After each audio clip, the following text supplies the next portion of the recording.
নমস্কাৰ তোমালোকক এডুজনলৈ স্বাগতম জনাইছো এটো হৈছে কোৱাড্ৰেটিক ইকুৱেশ্যনছ মানে দ্বিঘাত সমীকৰণৰ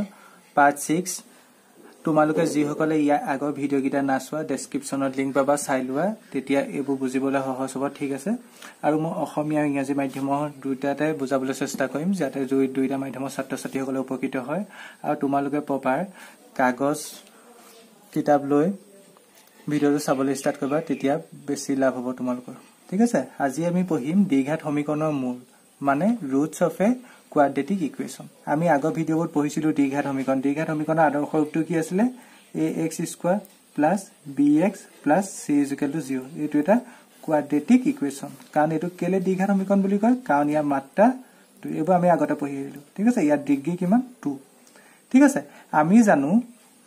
আগৰ সেকেন্ড লেসনটোত পঢ়িছিলো সেকেন্ড লেসনটোৰ কি নামটো কি আছিল পলিনোমিয়েল মানে বহুপদ তোমালোকে পঢ়িছিলা দ্বিঘাত বহুপদ মনত জানে দ্বিঘাত বহুপদৰ আদৰ্শ ৰূপটো কি আছিল সেম একে আছিল ax² + bx + c যেটো বহুপদ বুলি কৈছে ইয়া তাত সমান চিহ্ন নাহে সমীকৰণ কলে সমান চিহ্ন আহিব ঠিক আছে ইয়াত আমি তাত এটা বস্তু পঢ়িছিলো বস্তুটো কি আছিল শূন্য মনত আছে নে শূন্য যে উলিয়াবলৈ শিকিছিলো আমি দ্বিঘাত সমীকৰণৰ শূন্য কেটা থাকে দ্বিঘাত বা যিকোনো এটা বহুপদৰ শূন্য কিমান থাকিব যিমান তাৰ মাত্ৰা বা ডিগ্ৰী হ'ব এই বহুপদৰ মাত্ৰা বা ডিগ্ৰী কিমান 2 হেকানে ইয়াত শূন্য কিমান থাকিব 2 হয়নে ঠিক তেনেকে এতিয়া ইয়াত নতুন এটা টাৰ্ম আছে হেতু হৈছে মূল মানে কি ইংলিছত কয় ৰুট মানে কি তোমালোকে যে সেকেন্ড লেসনটোত পঢ়িছিলা বহুপদৰ যে পঢ়িছিলা শূন্য মানে প্ৰায় একেই ধৰণৰ শূন্য লগত একেই ধৰণৰ এটুকে শূন্য মানে কি আছিল জিৰোস যদি বহুপদ হয় তেনেহলে আমি কি বুলি কৈছিলো শূন্য বুলি কৈছিলো এতিয়া যদি সমীকৰণত উলিয়া হে একে বস্তুটোকে এতিয়া কি বুলি কব ৰুট বুলি কব তা মানে কি নুসুৱা মই এনে জাস্ট কথা কৈ দিছো ax² + bx + c = 0 ৰুট মানে কি এতিয়া এটো এটা ধৰি লোৱা দ্বিঘাত বহু সমীকৰণ এতিয়া দ্বিঘাত সমীকৰণটোত এতিয়া চলক কি মানে ভেৰিয়েবল কি x মানে x ৰ ভ্যালু যিকোনো হ'ব পাৰে x ৰ ভ্যালু 0 হ'ব পাৰে x ৰ ভ্যালু 1 হ'ব পাৰে x ৰ ভ্যালু 2 হ'ব পাৰে যিকোনো হ'ব পাৰে ঠিক আছে এতিয়া x ৰ এনেকুৱা ভ্যালু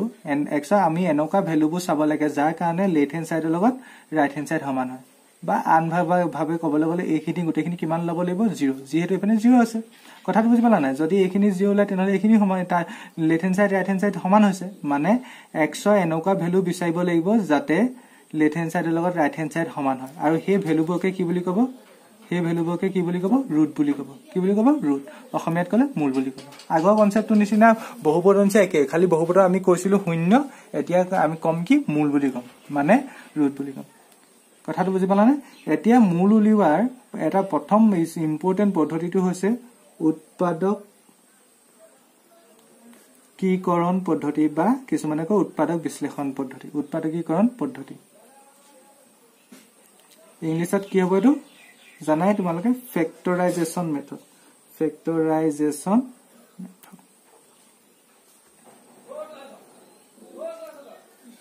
তেনেহলে আগত যে আমি শিকিছিলো যিমান মাত্ৰা বা ডিগ্ৰী হ'ব হিমানে শূন্য থাকে ইয়াতো একে যিমান মাত্ৰা বা ডিগ্ৰী হ'ব হিমানে কি থাকিব মূল থাকিব তেনেহলে ফেক্টৰাইজেচন পদ্ধতিত কি কৈছো মই এটা উদাহৰণ লৈ বুজাই দিছো এটা মই দ্বিঘাত সমীকৰণ লৈছো x² + 3x + 2 = 0 এটো এটা দ্বিঘাত সমীকৰণ ঠিক আছে এতিয়া ইয়া কি উলিয়াব লাগে মই মূল বা ৰুট উলিয়াব লাগে কি পদ্ধতি উলিয়াবলৈ শিকিম এতিয়া উৎপাদক বিশ্লেষণ পদ্ধতিত কি কৈছো সদায় x² আগত থকা সংখ্যাটো চাবা মানে সহগটো চাবা x² আগত কি আছে এই কোৱেশ্যনটোত x² আগত 1 আছে এই 1 টো উজ্জ্বল হৈছে আমি লিখা নাই হয় না 1 ঠিক আছে আৰু লাষ্টৰ সংখ্যাটো কি আছে চোৱা লাষ্টত 2 আমি সদায় x² আগতো আৰু লাষ্টটো পূৰণ কৰিম মানে 1 পূৰণ 2 ক্লিয়াৰ 1 আৰু 2 পূৰণ কৰিলে কিমান হ'ব 2 হ'ব এতিয়া 2ক আমি এনেকুৱা দুটা সংখ্যাত ভাঙিব লাগিব যাতে যোগ বা বিয়োগ কৰিলে মাজৰ এই তিনি সংখ্যাটো পাওঁ কথাটো বুজি পালা না প্ৰথমটো লগত লাষ্টটো পূৰণ কৰিলো এতিয়া যেটো সংখ্যা পালো তাক এনেকুৱা দুটা সংখ্যাত ভাঙিম যাতে যোগ বা বিয়োগ কৰিলে মাজৰ সংখ্যাটো পাওঁ যেহেতু আগত ইয়াত কি আছে চোৱা যোগ আছে হেকানে আমি কি কৰিব লাগিব সংখ্যাকেইটা যোগ কৰিব লাগিব যোগ কৰি মাজৰ তিনিটো পাব লাগিব এতিয়া ভাঙো আহা এতিয়া মই 2 কি লিখিব পাৰিম 1 পূৰণ 2 লিখিব পাৰিম নে হয় এতিয়া কি কৰিব লাগিব কৈছো যোগ কৰিব লাগিব কাৰণ আগত যোগ আছে এতিয়া যোগ কৰিছো 1 আৰু 2 যোগ কৰিলে মই 3 পাম নি পাম 1 আৰু যোগ কৰিলে 2 যোগ কৰিলে কি পাম 3 পাম তেনেহলে আৰু পাছলৈ নগলে হ'ল ইয়াত লিখি দিলে হ'ল কি হ'ব দিস ইমপ্লাইজ দ্যাট 1 টো নিলিখে x স্কয়াৰ প্লাস 3 জায়গাত মই এতিয়া কি লিখিম 1 প্লাস 2 কেলে লিখিলো গম পালা হোল ব্ৰেকেট x প্লাস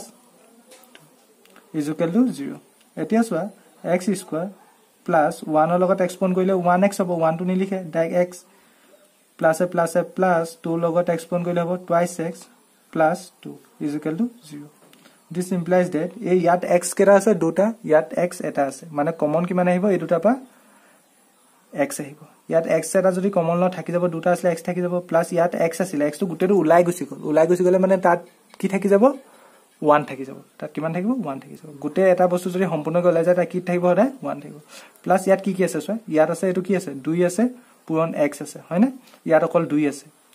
মানে 2 টো যদি লৈ লও মই কমন দুটাতে কমন 2 আছে প্ৰথমটো থাকি যাব কি 2 গুছি গল থাকিব কি x থাকিব ইয়াত 2 গুছি গল 2 মানে গুটে সংখ্যাটো গুছি গল সংখ্যা বা বস্তুটো গুছি গলে কি থাকে বুলি কৈছিলো 1 থাকে 1 থাকে ইজ ইকুৱেল টু 0 এতে a খিনি আৰু a খিনি সোৱা এই দুখিনি কিবা কমন দেখিছা নি আছে কি কমন আছে x + 1 ইয়াতো আছে x + 1 ইয়াতো আছে x + 1 মই কমন ললো তেনেহলে x + 1 প্ৰথমটো কমন ললো প্ৰথমটো থাকিব কি x থাকিব প্লাস চিন প্লাস আহিব প্লাস সেকেন্ডটো কি থাকিব 2 is equal to 0 হয় না এটাকে আমি কি পালো x + 1 is equal to 0 বা x + 2 is equal to 0 ঠিক আছে this implies that x এর ভ্যালু কিমান পাম 1 টো ইফালে গুছি গলে কিমান হ'ব -1 এপেনে +2 টো ইফালে গলে কি হ'ব -2 এটাকে নিৰ্ণয় মূল কিমান পালো গৈ আমি -1, -2 ইংলিশত লিখিলে কি হ'ব hence its roots are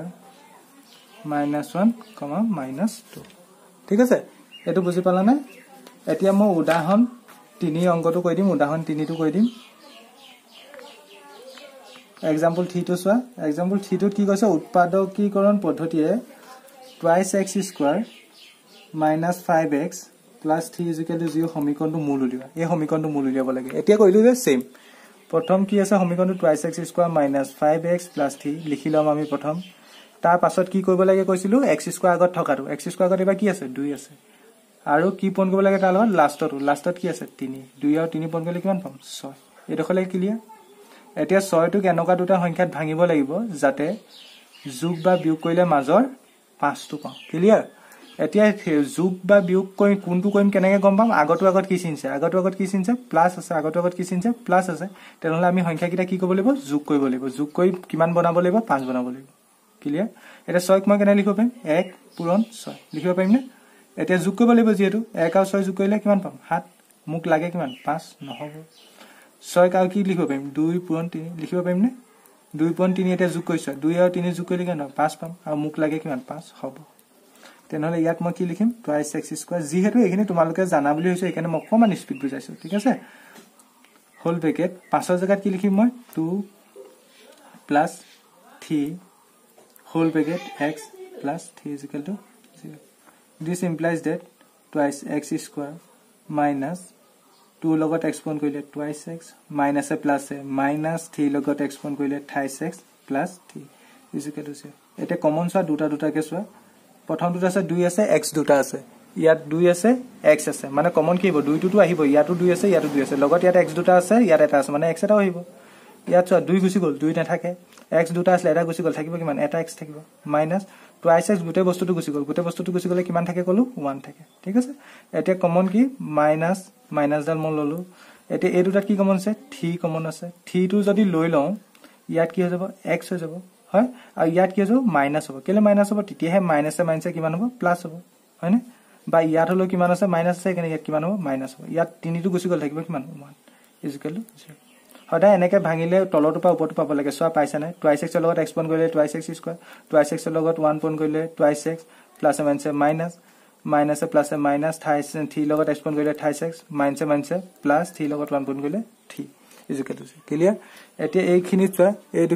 দুখিনিত কি কমন আছে এই দুখিনিত আমি কমন দেখিছো কি কমন দেখিছো x - 1 ইয়াতো আছে ইয়াতো x - 1 কমন আহিব x - 1 প্ৰথমটো থাকি যাব কি twice x থাকিব -3 0 ক্লিয়াৰ এটাকে x - 1 0 হ'ব বা twice x minus 3 is equal to 0